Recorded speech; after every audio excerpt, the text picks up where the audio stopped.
Hello and welcome. I'm your boy, PTR here, and I'm here to help you get some money.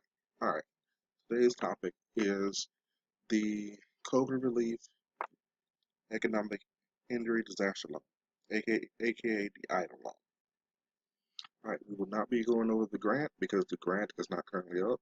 We're specifically going through the loan process.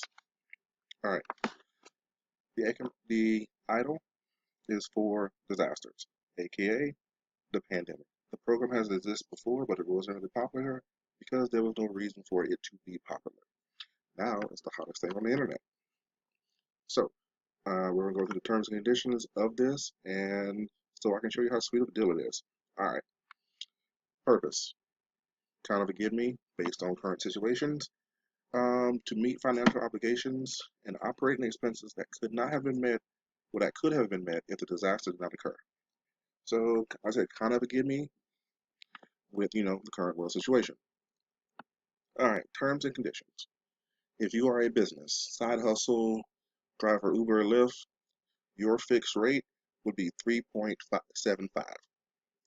That is mortgage level rates right there. Those are almost unheard of for a loan. If you just happen to be a nonprofit, that rate gets even better at 2.75. And here's the gravy part. It is a 30-year loan.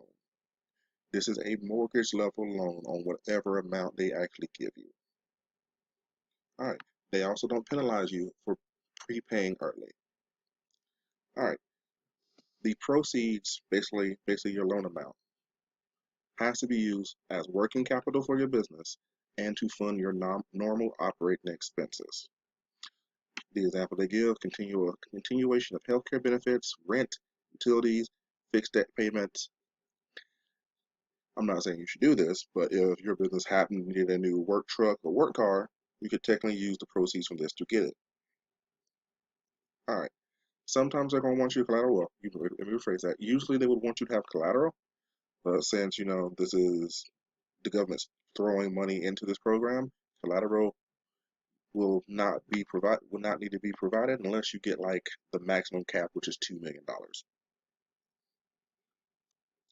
All right, this is for forgivable parts. The loan is not forgivable at this moment in time. As of January 4th, 2021, the loan part is not forgivable, but you can write off anything you buy using the money the government gave you off your taxes.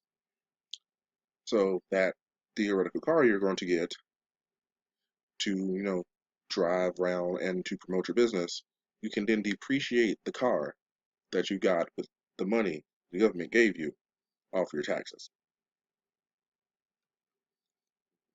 And again, it's 30 years. An even sweeter part is you can defer up to 1 year, even though your interest still accrues. But since this is a mortgage level loan, that amount's not really going to get that bigger. All right. So let's get started. All right. Sorry, wrong button. You're just going to hit apply. It's going to take you. Again, your mileage may vary with this site because everybody and their mama is trying to get their loan application in. All right, streamlined process. All right. So you have to hit one of these criteria on this page to be eligible for it.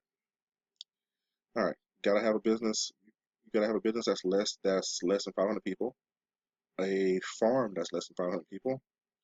You have to operate a sole proprietorship with or without employees, or as an independent contractor. That independent contractor is your side hustle, Lyft, Uber, food truck person. All right, you're a cooperative, kind of like your electric company or water company that has less than 500 employees. You have stock. You are in an employee stock program with less than 500 employees. You're a tribal business, so tribal business can apply for this as well, and just so on and so forth. We're going to hit applicant is a business with less than 500 employees. All right, here's the stickler ones. You can't be engaged in anything illegal as a business, and you can look at those federal guidelines. All right, you can't be behind on child support because the average bank will deny you once they start running your credit, because that shows on your credit report if you are behind on child support. So you have to be current on your child support. So This is one of the sticky ones that makes some people mad. If you are a sex worker, whether if your main income is on OnlyFans or you're a stripper or anything like that, you cannot apply for this. I'm sorry, that's just how the law is written. All right, you cannot get most of your income from competitive gambling. So those people you see on the professional poker circuit, if their main income is from gambling, they can't do it. You're not a lobbyist. You shouldn't be a lobbyist anyway. Lobbyists are bad. All right, you can't be any type of government entity or official, including a member of Congress, and apply for this. All right, then you're going to hit continue, and it's going to take you here. Mine's already pre-filled because I'm just good like that.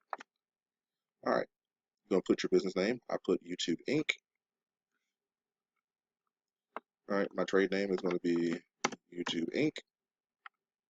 We're going to put in your social security number. This is a generic number. All right, I'm an independent contractor.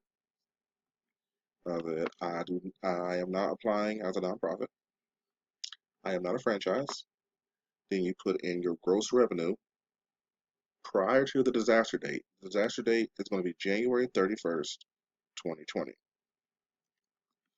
And then you put the cost of the goods sold for the 12 months prior to the date of the disaster. Again, your disaster date is January 31st, 2020. Then you would put in your rental if you're a landlord, your your cost if you're a farmer, any other money you're getting as a result of the disaster, and then you tell them where you get it from, and then you throw in your address. This is your business address, not your personal address, but they can be the same. Fill in information, zip code, phone number, business email.